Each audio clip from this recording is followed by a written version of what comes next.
Here's the top stories for February 11th. The Malacanang said on Wednesday, February 11th, that the Philippines will maintain a firm but diplomatic stance toward China amid the Chinese embassy in Manila's more confrontational approach to dealing with issues surrounding the South China Sea. Presidential Communications Office Undersecretary Claire Castro said this after Beijing criticized a Senate resolution denouncing statements from the Chinese embassy in Manila.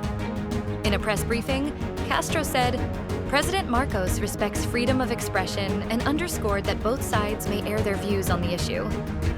Castro also said the Philippines will continue pursuing legal and diplomatic means in resolving disputes, despite observations that Beijing's new envoy has adopted a more combative tone.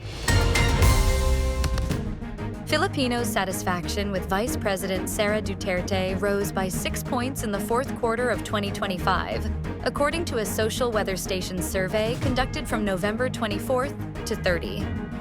The survey, released on February 10th, interviewed 1,200 adults nationwide and found that 54% of respondents were satisfied with Vice President Duterte's performance, while 26% were dissatisfied, resulting in a net satisfaction rating of +28.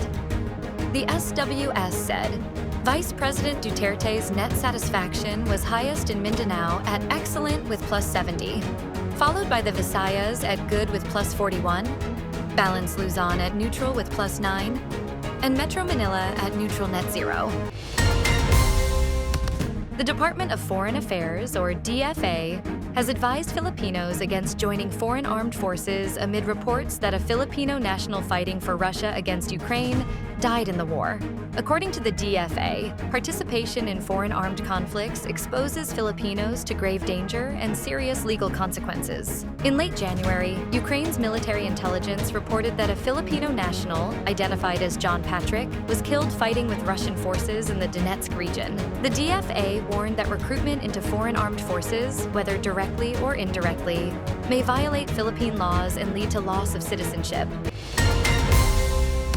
Moderate to heavy rains continue to affect Visayas, eastern Luzon, and northeastern Mindanao throughout the day due to the prevalence of the shear line. The Philippine Atmospheric, Geophysical, and Astronomical Services Administration said on Wednesday, February 11th. PAGASA weather specialist Chanel Dominguez said the shear line, which is the collision of cold air from the northeast and warm air from the east, is continuously affecting the Visayas. Dominguez added that the northeast monsoon, locally known as Amihan, continues to affect the entire Luzon. Meanwhile, the rest of Mindanao will likely experience partly cloudy to cloudy skies with isolated rain showers or thunderstorms due to localized thunderstorm activity. A passenger aircraft carrying 55 people overran the runway at Somalia's main airport and ended up in shallow water at a nearby beach on Tuesday, February 10th, during an emergency landing following a technical problem shortly after takeoff. Ahmed Moalim, director of Somalia's Civil Aviation Authority, told the local media that the flight was bound for the northern city of Galkatsio when it developed a problem about 15 minutes after takeoff. Moalim said that during the attempted landing, the aircraft veered off the runway and ended up at the shoreline. Starsky Aviation CEO Ahmed Noor said in a statement that there were no injuries from the emergency landing at Mogadishu's Aden Abdullah International Airport, and the 50 passengers and 5 crew members aboard the Starsky Aviation flight were safely evacuated. Stay updated with the latest news. Visit our website at www.mb.com.ph.